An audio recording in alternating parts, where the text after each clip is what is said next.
Hello दोस्तों, welcome to PW only IAS. जैसा कि आप सभी जानते हो, हम पिछले लेक्चर्स के अंदर हमारी जो इंपॉर्टेंट रिपोर्ट्स है, हमारे इंपॉर्टेंट इंडिसेस हैं, उनको देख रहे हैं, जो कि आने वाले साल यानी कि 2023 के प्रीलिम्स के लिए हमारे लिए बहुत इंपॉर्टेंट हो सकते हैं, क्योंकि हर साल नियरली 1 से 2 क्वेश्चंस हमें यहाँ से देखने को मिल जाते हैं। तो डेफिनेटली आप इस लेक्चर को बहुत अच्छे से देखिएगा, क्योंकि कुछ इंपॉर्टेंट क्वेश्चन यहाँ पे हम देखने वाले हैं।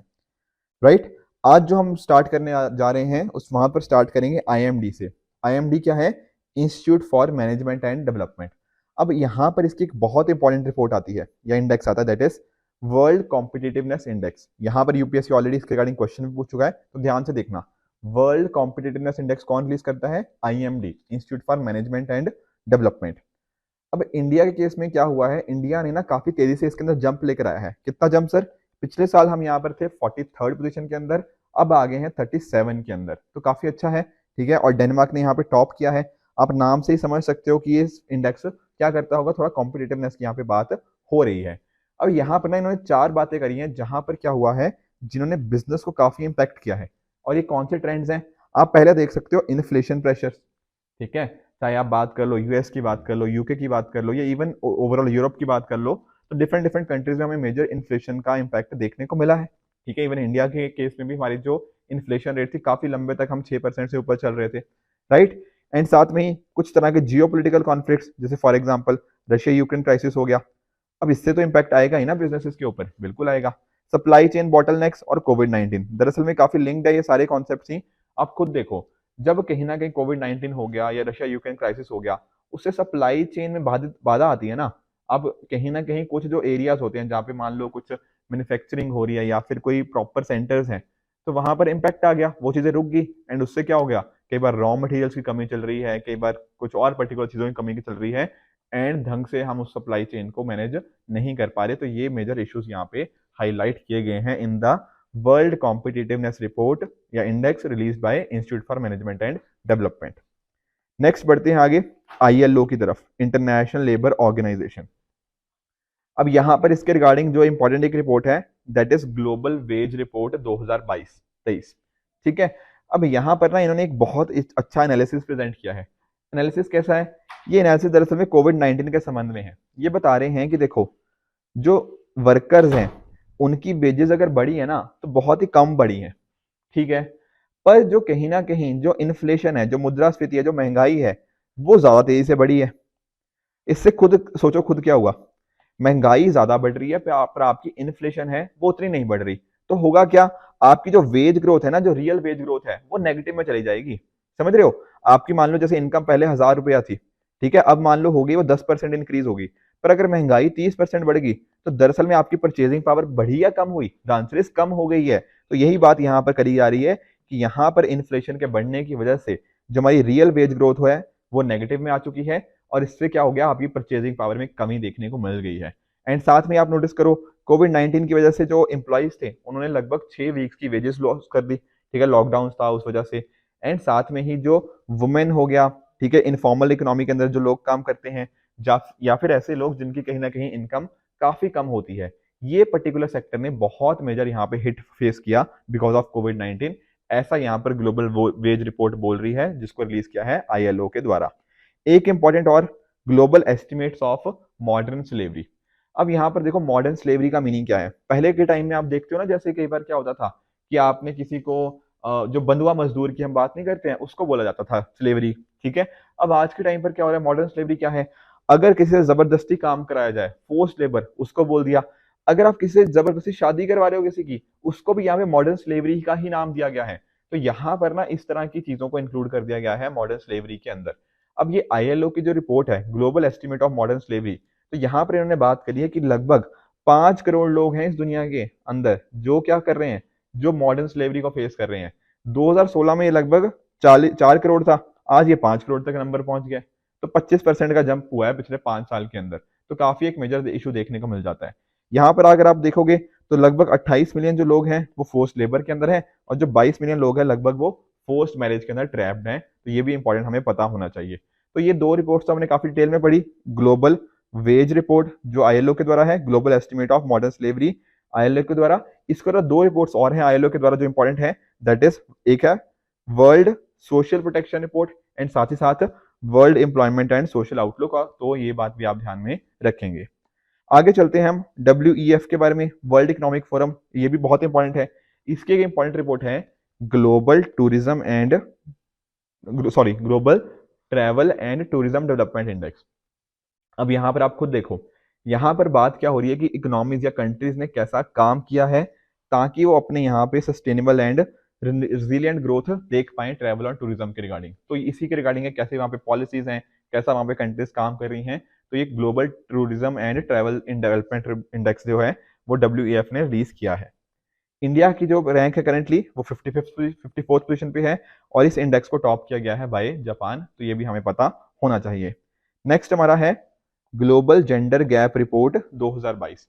इंपॉर्टेंट है, देखो क्यों इंपॉर्टेंट है, क्योंकि दरअसल में आप नोटिस करोगे कि जो वुमेन के रिगार्डिंग इश्यूज है ना, ये यूपीएससी में काफी बार पूछ लिए जाते हैं। तो यहाँ पर ये जो पर्टिकुलर रिपोर्ट है ना, ये यही बताती है कि वुमेन की कैसी हालत है। मैं आपको समझाता हूँ।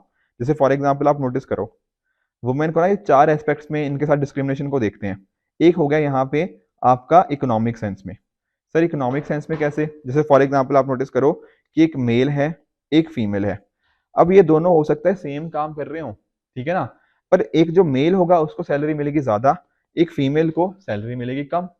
खुद सोचो अगर ऐसी सिचुएशन होती है तो क्या दिखा रहा है? ये दिखा रहा है ना कि इकोनॉमिक सेंस में दोनों के बीच में हमने डिस्टिंक्शन कर दिया। बहुत सारी जॉब्स ऐसी होती है जो वुमेन को दी जाती हैं, सॉरी मैन को दी जाती है और वुमेन को नहीं दी जाती। आप दुनिया भर में जो चीफ एग्जीक्यूटिव ऑफिसर्स हैं, सीईओज हो गया, या फिर जो हाईएस्ट मैनेजमेंट पे लोग बैठे हुए हैं, उनको एक बार चेक करो। आप खुद रियलाइज करोगे यार दुनिया के ज्यादातर सीईओज तो मेल हैं, थोड़े बहुत हैं फीमेल भी, पर ज्यादातर तो मेल है। ये क्या दिखा रहा है? इकोनॉमिक सेंस में हम उनकी पार्टिसिपेशन को कहीं ना कहीं रोक रहे हैं। तो पहला एस्पेक्ट तो यहाँ पर इकोनॉमिक सेंस में हो गया कि इकोनॉमिक पार्टिसिपेशन एंड अपॉर्चुनिटी, ये पहला पैरामीटर है। उसी तरह से दूसरा पैरामीटर है हमारा एजुकेशन के संबंधित। होता क्या है अगर एजुकेशन की फील्ड में देखो, जैसे फॉर एग्जांपल आप इंडिया की बात कर लो, लिटरेसी रेट जरा चेक करो, आप रियलाइज करोगे यार जो मेन है ना, इनकी लिटरेसी रेट ज्यादा है एज कम्पेयर टू वुमेन। क्यों है ऐसा? क्योंकि जो मेन है उनको हमने ज्यादा अपॉर्चुनिटीज दी पढ़ने की, इनको अच्छे स्कूलों में हमने पढ़ाया, वुमेन को हमने पढ़ाया ही नहीं। ठीक है, एक तरह से हमने ट्रीट किया कि नहीं यार इसको तो शादी कर देनी है तो पढ़ाने की क्या जरूरत। तो अकॉर्डिंगली इसका इम्पैक्ट आता ही आता है। तो एजुकेशन अटेनमेंट भी दूसरा फैक्टर हो गया। उसी तरह से एक हमारा तीसरा फैक्टर भी है, that is health and survival. अब सर इसका मीनिंग क्या है हेल्थ एंड सर्वाइवल का? देखो महिलाओं की ना कुछ इंपॉर्टेंट रिप्रोडक्टिव नीड्स होती हैं, जैसे फॉर एग्जांपल या फिर अदर इश्यूज से उनकी रिप्रोडक्टिव हेल्थ की ध्यान रखना होता है हमें। ठीक है, उसकी स्पेशल हेल्थ केयर नीड्स होती हैं। ठीक है, इसके साथ ही जैसे मेंस्ट्रुएशन हो गया, वहां पर इश्यूज आते हैं।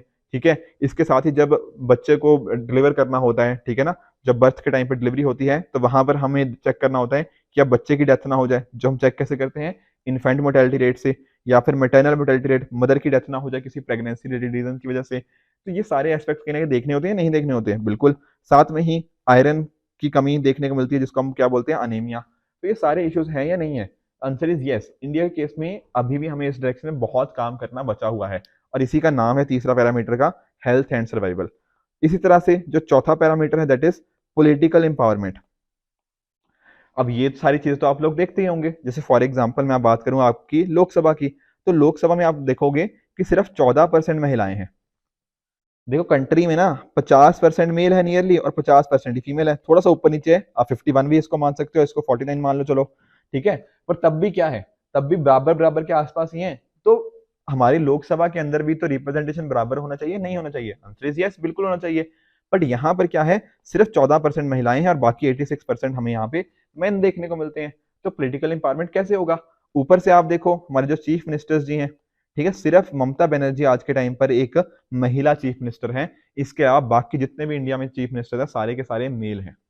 ठीक है, ऊपर से आप और लेवल्स के ऊपर देख सकते हो। ठीक है, जो हमारे प्राइम मिनिस्टर्स हो गया, प्रेसिडेंट हो गया, कितने आपने देख लिए prime minister male, sorry female, या प्रेसिडेंट आपने कितने फीमेल देख ली? हार्डली 2। ठीक है ना, तो इस तरह से आपको देखने को मिलता है कि पॉलिटिकल सेंस में भी अभी एम्पावरमेंट बाकी है। तो ये जो 4 पैरामीटर्स है ना, economic participation and opportunity, educational attainment, political empowerment and health and survival, तो ये 4 बेसिक डायमेंशंस के ऊपर देखा जाता है कि जेंडर पैरिटी कितनी है, महिलाओं को कितनी अपॉर्चुनिटीज दी जाती हैं। तो अगर बात करें इस global gender gap report release by world economic forum की, तो 2022 में इन्होंने ऐसा देखा है कि जो ग्लोबल जेंडर गैप होगा ना, वो 68% इसको क्लोज कर दिया जाएगा। ठीक है ना, तो कहने का मीनिंग क्या, 2021 से हमें थोड़ी इंप्रूवमेंट देखने को मिली है। अगर हम इसी तरह से काम करते रहें, कहीं ना कहीं महिलाओं के लिए हम कुछ नई नई चीजें कर रहे हैं ना, तो उससे थोड़ा ग्लोबल गैप है, जेंडर गैप है, वो कम तो हो रहा है। पर ऐसा करने में हमें लगभग 132 साल लग जाएंगे अगर मैन और फीमेल को हमने कहीं ना कहीं बराबरी पर लेकर आना है। इसके साथ में अगर आप नोटिस करो, जो टॉप की 10 इकोनॉमीज हैं उन्होंने कहीं ना कहीं 80% जेंडर गैप को उन्होंने क्लोज कर दिया है। अब इंडिया का आपको ध्यान रखना है कि जब हम बात करते हैं हेल्थ एंड सर्वाइवल वाले केस की, वहां पर इंडिया दुनिया में सबसे खराब परफॉर्म कर रहा है। तो यहाँ पर इंडिया का रैंक काफी खराब है, ये बात आप ध्यान में रखिएगा। साथ में ही जो पॉलिटिकल सेंस में भी ना इंडिया का स्कोर थोड़ा कम हुआ है, ठीक है ना, तो ये भी एक मेजर इशू हमें देखने को मिल जाता है। नेक्स्ट हम चलते हैं ईपीआई की तरफ, that is environment performance index. अब ये भी WEF ही रिलीज करता है, वर्ल्ड इकोनॉमिक फोरम के द्वारा ही है, पर इसके साथ ही साथ आपको Yale Center for Environmental Law and Policy और साथ में ही Columbia University Center for International Earth Science International Information Network, ये भी साथ में रिलीज करता है। तो ये भी आप ध्यान में रखिएगा कि ईपीआई WEF जरूर है, पर उसके साथ ही साथ येल हो गया और कोलंबिया यूनिवर्सिटी ये देखने को मिल जाएंगी। अब ईपीआई जो है 180 कंट्रीज को रैंक करता है कि कैसी वहां पे क्लाइमेट चेंज की परफॉर्मेंस है, एनवायरमेंट हेल्थ है और इकोसिस्टम वाइटलिटी है, ये भी हमें ध्यान में रखना है। नेक्स्ट चलते हैं ग्लोबल रिस्क रिपोर्ट। अब इसका मीनिंग सर क्या हो सकता है, खुद सोचो, दुनिया में कौन से ऐसे रिस्क हैं जो कहीं ना कहीं दुनिया को इंपैक्ट कर सकते हैं बहुत ज्यादा आने वाले टाइम के अंदर। जैसे फॉर एग्जांपल कुछ हो सकता है आपके इकोनॉमिक रिस्क हो, ठीक है, कुछ इन्वायरमेंट के रिगार्डिंग रिस्क हो, कुछ जियोपॉलिटिकल, सोसाइटल एंड टेक्नोलॉजिकल हो। जैसे मैं आपको एग्जांपल देता हूँ, जैसे टेक्नोलॉजी का एग्जांपल लेके चलते हैं। मान लो जैसे एआई है, आर्टिफिशियल इंटेलिजेंस हो गया। अब कल को हो सकता है एआई के कुछ मिसयूज होने लग जाए, उससे हमारे यहाँ पे कंट्री के ऊपर नेगेटिव इंपैक्ट या दुनिया के ऊपर नेगेटिव इंपैक्ट आ सकता है, बहुत सारे लोगों की जॉब जा सकती हैं। सोसाइटल, दुनिया में मतलब लोगों के बीच में आपस में कुछ मतभेद आ सकते हैं। जियोपॉलिटिकल, जैसे for example Russia Ukraine crisis हमें देखने को मिल गया है। इन्वायरमेंटल हो गया, हमने जो पेड़ काट दिए उससे क्या हो गया, क्लाइमेट चेंज हो गया, कहीं ना कहीं उससे क्या हो गया, उससे दुनिया को इम्पैक्ट आ रहा है। एंड सिमिलरली इकोनॉमिक रीजन भी हो सकते हैं। तो ये 5 कैटेगरीज के अंदर यहाँ पर की रिस्क को हाईलाइट किया जाता है। अगर बात करें ग्लोबल रिस्क रिपोर्ट 2022 की, तो आपको देखने को मिलेगा कि देखो, वैक्सीन इनइक्वालिटी एंड उससे अनइवन इकोनॉमिक रिकवरी, ये एक मेजर रिस्क है। कहने का मीनिंग क्या, देखो, जब हमने वैक्सीन बनाई ना, तो कुछ कंट्रीज ने तो अपने लिए वैक्सीन बहुत सारी अपने पास स्टोर करके रख ली। जैसे मान लो यूएस हो गया, उन्होंने तो कई कई लोगों के लिए बहुत सारी वैक्सीन बना के रख ली, पर अफ्रीका के लोगों का किसी ने सोचा ही नहीं। अब अगर अफ्रीका में हमने वैक्सीन नहीं लगाई तो क्या होगा, अफ्रीका के लोगों को कोविड-19 होगा। अफ्रीका के लोगों को कोविड-19 होगा कि क्या वहां पे वो इकोनॉमी की अपनी रिकवरी करवा पाएंगे? आंसर इज नो, नहीं करवा पाएंगे। तो ये एक मेजर इशू है। इसके साथ में ही ना, अगर हम बात करें 2024 तक, ऐसा बात करी जा रही है कि जो डेवलपिंग इकोनॉमीज है, चाइना को अगर हम छोड़ दें, तो 5.5% pre pandemic expected GDP growth थे वो नीचे आ चुकी होंगी। तो ये भी एक मेजर इशूज है। साथ में ही डिजिटल सिस्टम हो गया, साइबर सिक्योरिटी के थ्रेट्स बहुत सारे आ रहे हैं, तो डिजिटल सिस्टम के ऊपर डिपेंडेंस हमारी बढ़ रही है। पर जब तक हमने सिक्योरिटी इंश्योर नहीं करी, तब उसका नेगेटिव इम्पैक्ट आ सकता है, बिल्कुल।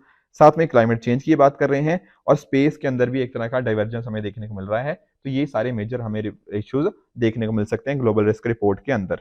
आप ध्यान रखिएगा कि जो वर्ल्ड इकोनॉमिक फोरम है ये इसको रिलीज करता है। इसके अलावा भी ना बहुत सारी रिपोर्ट्स हैं जो वर्ल्ड इकोनॉमिक फोरम के द्वारा रिलीज करी जाती हैं। एक बार क्विकली इनका नाम पढ़ लेते हैं, ताकि कल को अगर हमसे एग्जाम में पूछ लिया जाए तो हम उनको एटलीस्ट आइडेंटिफाई कर पाए एमसीक्यू की फॉर्मेट में जब क्वेश्चन आएगा।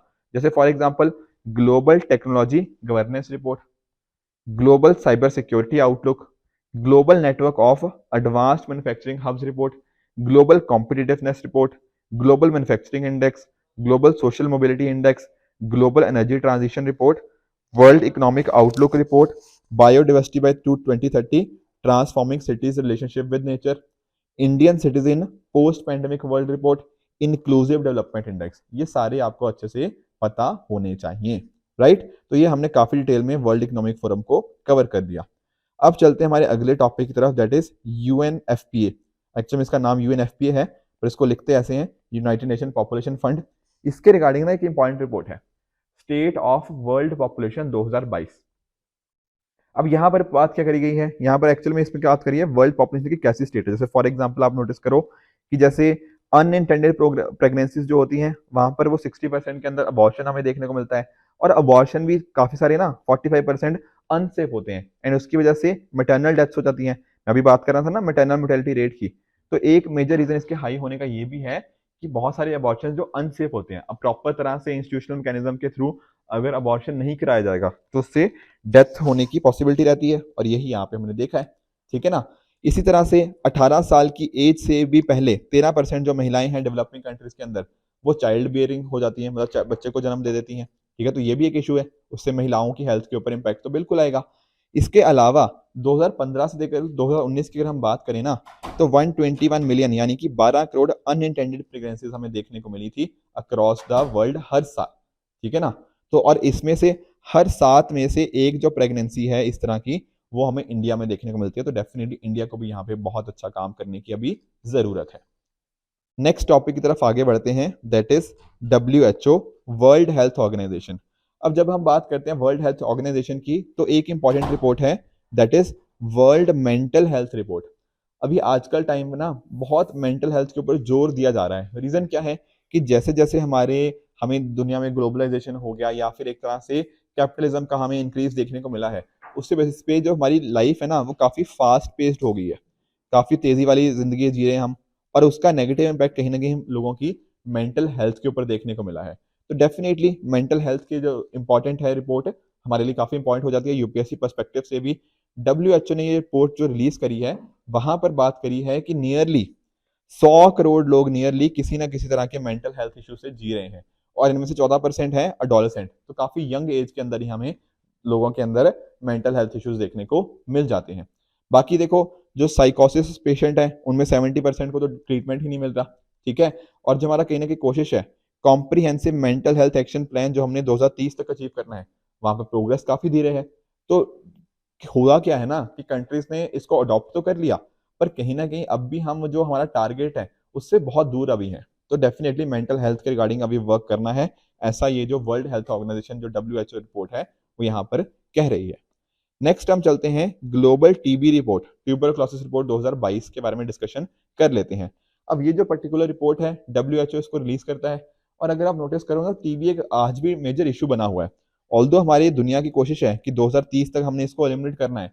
इंडिया थोड़ा और एम्बिशियस है, इंडिया ने सोचा है हम 2025 तक एलिमिनेट करेंगे, पर अभी जो करंटली हालत है ना, वहां लग नहीं रहा कि ये चीज हो पाएगी। क्यों सर, ऐसा क्यों लग रहा है? क्योंकि अगर आप नोटिस करो, देखो कोविड-19 के बाद जो दूसरी ऐसी कहीं ना कहीं लीडिंग कॉज थी ना लोगों की डेथ लेने की, लोगों की जान के रिस्पॉन्सिबल थी, वो टीबी की वजह से हुई है। ठीक है। अगर आप नोटिस करो तो 2019 से लेकर 2021 के बीच में जो नंबर ऑफ डेथ्स है ना, वो कम नहीं हुई, वो बढ़ गई हैं।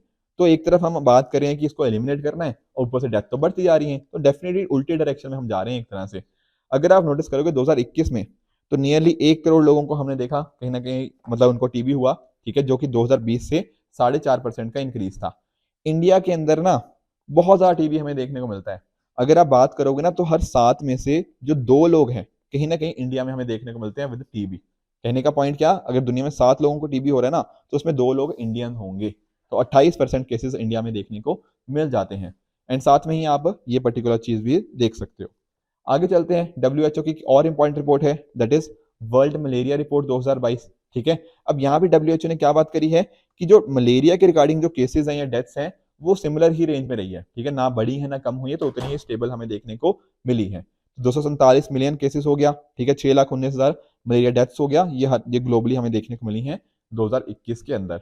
अब इंडिया में यहाँ पर भी एक मेजर कंट्रीब्यूटर है। यहाँ पे आप नोटिस करो, इंडिया में 79%, तो 4/5 नंबर ऑफ केसेस, लगभग 80% केसेस हमें देखने को मिलते हैं, और 83% जो डेथ्स होती हैं साउथ ईस्ट एशिया रीजन के अंदर। पहली बात नोटिस करना, ये ग्लोबली की बात नहीं हो रही। ठीक है, साउथ ईस्ट एशिया रीजन की बात हो रही है, तो उसके कॉरस्पॉन्डिंग इंडिया का इतना बड़ा कॉन्ट्रीब्यूशन यहाँ पे देखने को हमें मिल जाएगा। नेक्स्ट रिपोर्ट की तरफ बढ़ते हैं, global report on health equity for person with disabilities. जो पर्सन विद डिसेबिलिटीज हैं, ठीक है, कुछ ना कुछ ठीक है, जैसे जिनको हम दिव्यांग बोलते हैं, तो दिव्यांग जन का क्या सिचुएशन है। ठीक है, क्या उनको प्रॉपर हम चीजें बता पा रहे हैं, नहीं दे पा रहे, इसके रिगार्डिंग WHO की रिपोर्ट है। तो यहाँ पर इस रिपोर्ट के अंदर ये बात करी है कि जिनको किसी ना किसी तरह की डिसेबिलिटी होती है ना, उनकी डेथ जनरली जल्दी हो जाती है। और कितनी जल्दी हो जाती है? लगभग 20 साल पहले हो जाती है। ठीक है ना। जैसे फॉर एग्जाम्पल आप नोटिस करो, डायबिटीज हो गया, स्ट्रोक हो गया, डिप्रेशन हो गया, यहां पर ज्यादा केसेस हमें देखने को मिलते हैं। कहने का मीनिंग क्या कि अगर मान लो एक पर्सन है, ठीक है, उसको कितनी पॉसिबिलिटी है कि उसको ये सारी बीमारियां हो जाए, और एज कंपेयर टू जो पर्सन विद डिसेबिलिटी है, उसके पास डबल रिस्क होता है कि उसको इस तरह की बीमारियां देखने को मिल जाएंगी, डायबिटीज, स्ट्रोक, डिप्रेशन जैसी। तो डेवलपिंग कंट्रीज के अंदर एक मेजर इशू इनके रिगार्डिंग भी देखने को मिला है।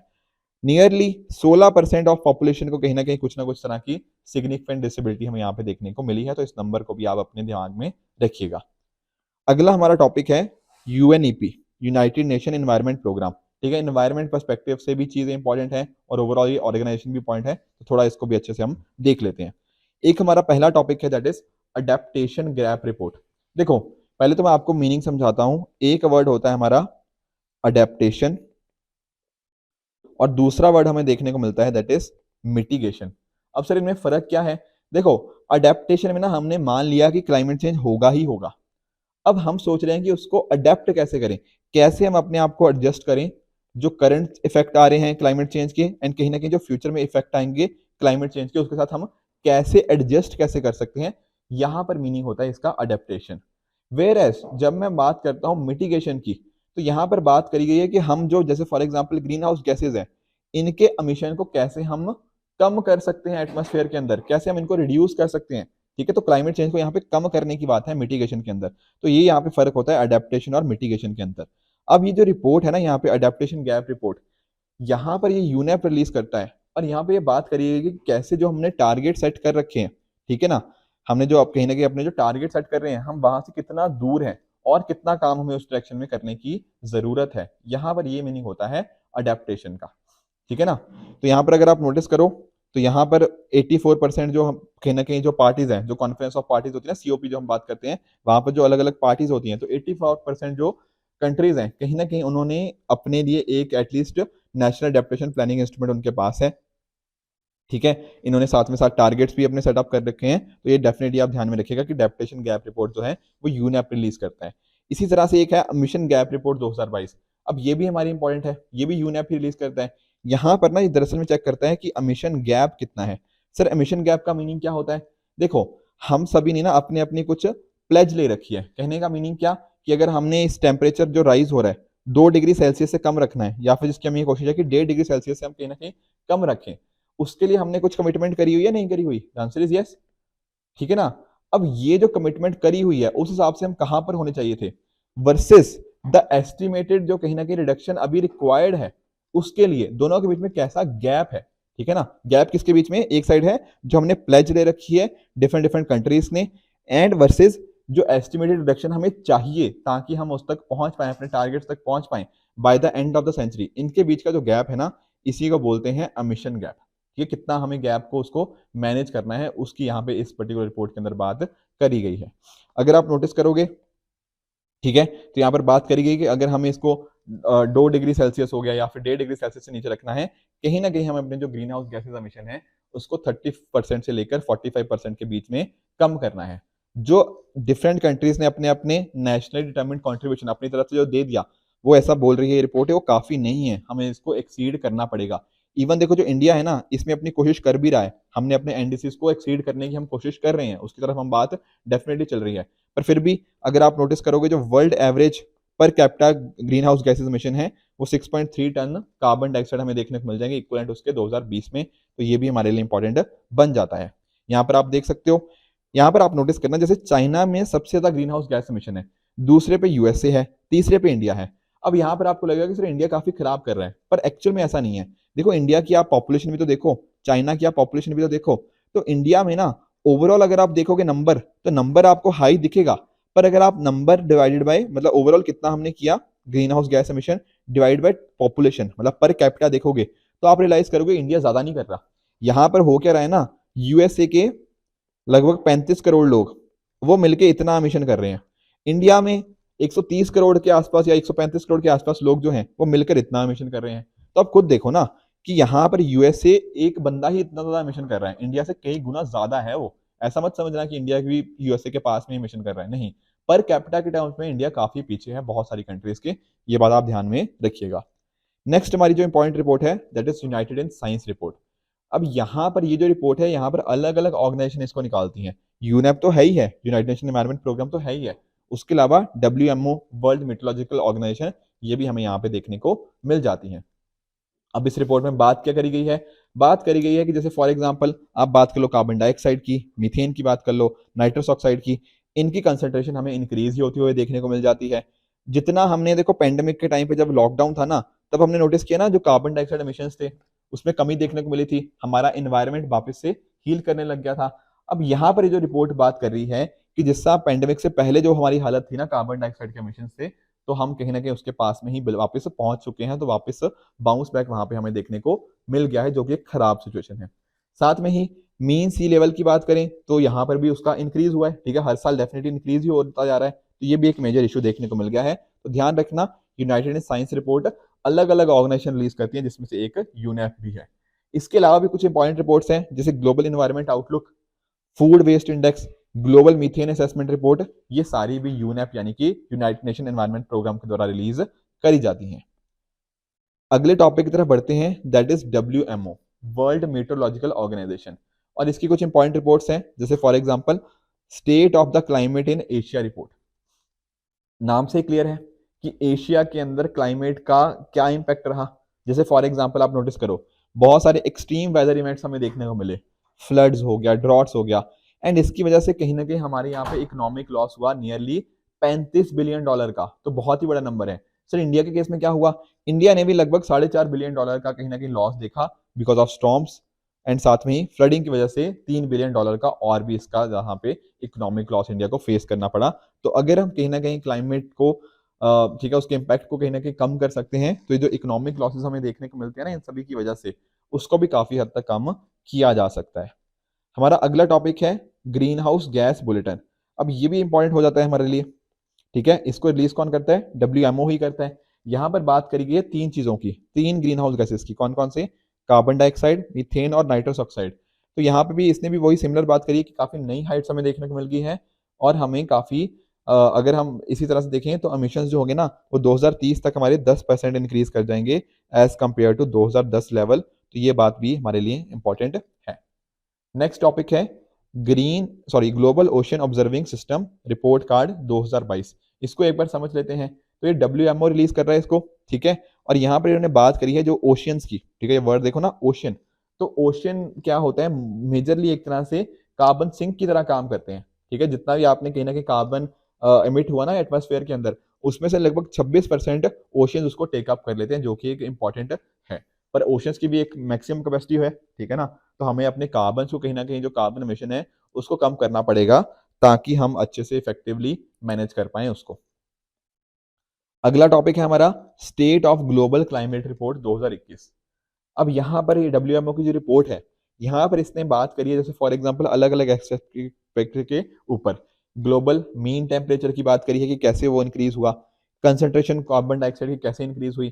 तो डेफिनेटली यहाँ पर कुछ कंट्रीज की बात है, जैसे चाइना, वियतनाम, फिलीपींस, इनके यहाँ पे हमें highest number of internal displacement देखने को मिली है। इंटरनल डिस्प्लेसमेंट का मतलब कि लोग एक जगह से दूसरी जगह जा रहे हैं, क्यों जा रहे हैं, क्लाइमेट चेंज की वजह से। अगर मान लो आप एरिया में रहते हो और वो एरिया अब रहने लायक नहीं रहा, वहां पर एक तरह से क्लाइमेट इश्यूज देखने को मिलते हैं, टेम्परेचर बढ़ गया है, कार्बन डाइऑक्साइड की कंसंट्रेशन बढ़ गई है, ये सभी कहीं ना कहीं लोगों की लाइफ के ऊपर इम्पैक्ट करेंगे नहीं करेंगे, आंसर इज यस, एंड उसकी वजह से आपको दूसरी जगह जाना पड़ेगा। तो ये बातें भी यहाँ पर हमारे लिए देखने को मिल जाती हैं। तो इसको आप इनफैक्ट ना प्रीलिम्स के लिए चलो हम पढ़ ही रहे हैं, पर ये मेंस के अंदर भी आप इस तरह के फैक्ट्स को अपने यूज कर सकते हो। उसके अलावा जो अंटार्कटिका के ऊपर आपको ओजोन होल देखने को मिलता है, ठीक है ना, ठीक है ना, तो ये भी आप यहाँ पे नोटिस कर सकते हो। Lastly state of global climate report चलो हमने देख लिया। इसके अलावा एक इंपॉर्टेंट रिपोर्ट है WMA के द्वारा, that is state of climate services, तो इसको भी आप याद रख लीजिएगा। अगला हम मिनिस्ट्री की तरफ चलते हैं, that is ministry of education. इसको एक बार समझते हैं। यहां पर एक इंपॉर्टेंट रिपोर्ट है HEIS।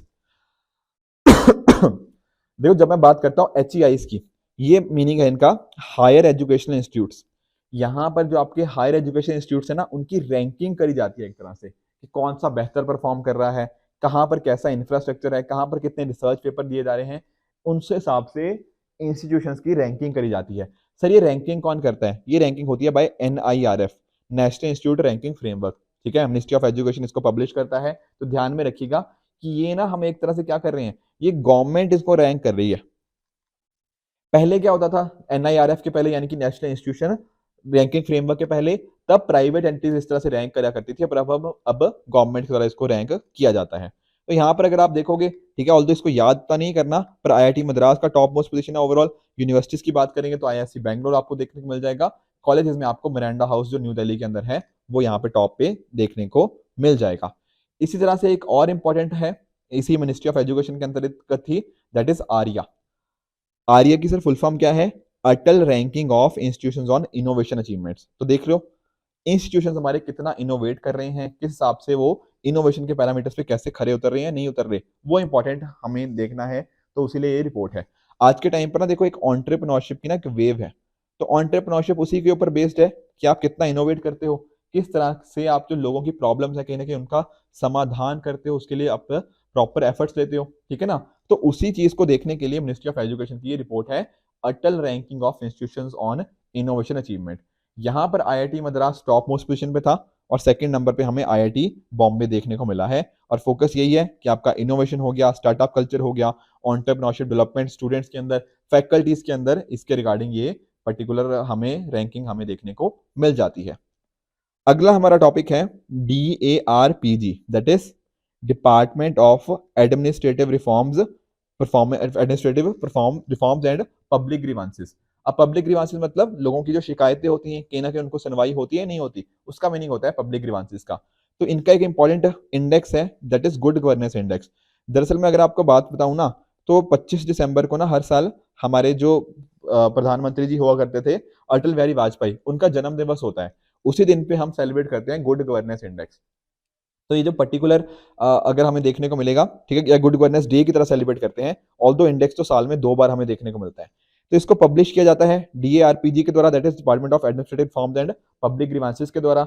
यहाँ पर क्या होता है, हमारी अलग अलग जो इतनी स्टेट्स हैं, हमारी जो यूनियन टेरिटरीज हैं, कहाँ पर कैसा काम किया गया, क्या उन्होंने गवर्नेंस के रिगार्डिंग उनको इंप्रूवमेंट करा या नहीं करा, क्या टेक्नोलॉजी की मदद ली या नहीं ली, लोगों की जो मुश्किलें थी उनको सॉल्व करने के अंदर उनकी जो शिकायतें सुनी गई या नहीं सुनी गई। कहीं ना कहीं जो अगर आप नोटिस करोगे तो ईज ऑफ लिविंग की तरफ जो लोगों का एक तरह से ऑब्जेक्टिव होना चाहिए कि ईज ऑफ लिविंग हम लेकर आए, क्या वहां पर हमने अच्छा काम किया या नहीं किया, उनका जुडिशियल पब्लिक सेफ्टी हो गया, एनवायरनमेंट हो गया, सिटीजन सेंट्रिक गवर्नेंस हो गया, इसके लिए काम किया या नहीं किया, ये उस हिसाब से अलग अलग स्टेट्स को, अलग अलग यूटीज को यहाँ पर रैंकिंग दी जाती है। ध्यान में रखिएगा कि यहाँ पर हम 4 ग्रुप्स के अंदर इनको डिवाइड कर देते हैं। एक हो जाती है आपकी north eastern and hill states, फिर आ जाती है आपकी यूटीज आ जाती हैं, उसी तरह से ग्रुप ए और ग्रुप के बी के अंदर बाकी स्टेट्स हमें देखने को मिल जाती हैं। देखो अगर मैं बात करूं यहाँ पर आप नोटिस करोगे तो नॉर्थ ईस्टर्न और हिल स्टेट्स के अंदर हिमाचल प्रदेश सबसे ऊपर था, यूटीज के अंदर दिल्ली सबसे ऊपर था, ग्रुप ए जो स्टेट्स हैं वहां पर गुजरात सबसे टॉप पे था, और ओवरऑल भी गुजरात ही टॉप पे था। और वैसे अगर ग्रुप बी स्टेट्स की बात करें तो मध्य प्रदेश हमें यहाँ पे टॉप पे देखने को मिल जाएगा। तो 20 स्टेट्स हैं, 20 ऐसी स्टेट्स हैं जिन्होंने अपने गुड गवर्नेंस इंडेक्स के स्कोर्स को यहाँ पे इंप्रूव किया है अपने पिछले सालों के स्कोर्स के कंपैरिजन में। अगला हमारा टॉपिक है national e governance service delivery assessment. अभी मैंने आपको बताया ना गवर्नेंस के बारे में, तो ई गवर्नेंस का मीनिंग क्या होगा? ई गवर्नेंस का मीनिंग यही है कि आप टेक्नोलॉजी की मदद से कहीं ना कहीं लोगों तक जो सर्विसेज है उनका बेटर तरह से उनको तक पहुंचा पाओ, उनके जो बेनिफिट्स है लोगों तक अच्छे से पहुंच पाए, ठीक है, टेक्नोलॉजी की मदद से एक तरह से जो अलग अलग सर्विसेज हैं लोगों तक पहुंच पाए, इसी का मीनिंग है ई गवर्नेंस सर्विस डिलीवरी। और उसी चीज की असेसमेंट करी जा रही है बाय DARPG। अब आप सभी जानते हो जो DARPG है वो ministry of personnel public grievances और पेंशन के अंतर्गत आता है, ठीक है। इसकी अगर कुछ इंपॉर्टेंट चीजें देखेंगे ना तो आप नोटिस करोगे केरला का काफी अच्छा स्कोर है, सबसे टॉप में है। यूटीज के अंदर जम्मू कश्मीर हो गया, नॉर्थ ईस्टर्न और हिल स्टेट्स के अंदर मेघालय और जो नागालैंड है वो सबसे टॉप में चल रहे हैं, ठीक है। और साथ में ही फाइनेंस हो गया, लोकल गवर्नेंस हो गया, कुछ इंपॉर्टेंट यूटिलिटी सेक्टर्स होंगे, वहां पर ई सर्विसेज उनकी टॉप मोस्ट वाइडली यूज्ड है। एक आखिरी इसका इंडेक्स है GRI, that is grievance redressal index. Grievance मैंने अभी आपको बताया ना, शिकायतें, आपकी शिकायतें कितनी अच्छी तरह से सुनी जाती हैं, उनका क्या समाधान किया जाता है या नहीं किया जाता, ये बात होती है ग्रीवांस रिड्रेसल की। तो DARPG इसको हर महीने रिलीज करती है, ठीक है। जो हमने देखा ना अभी DARPG किस मिनिस्ट्री के अंतर्गत थी, ministry of personnel public grievances and pension. ये पर्टिकुलर मिनिस्ट्री का जो पर्टिकुलर डिपार्टमेंट है DARPG वो रिलीज करता है।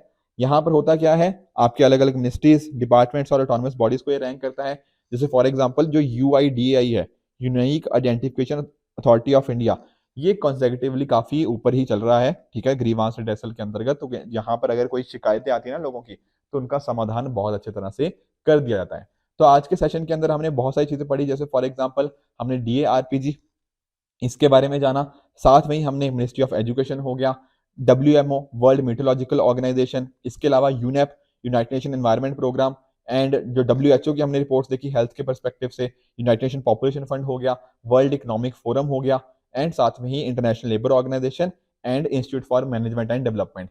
इन सभी के संबंधित जो इंपॉर्टेंट रिपोर्ट्स थी, इंपॉर्टेंट इंडिसेस थे, वो हमने आज के लेक्चर में समझे हैं।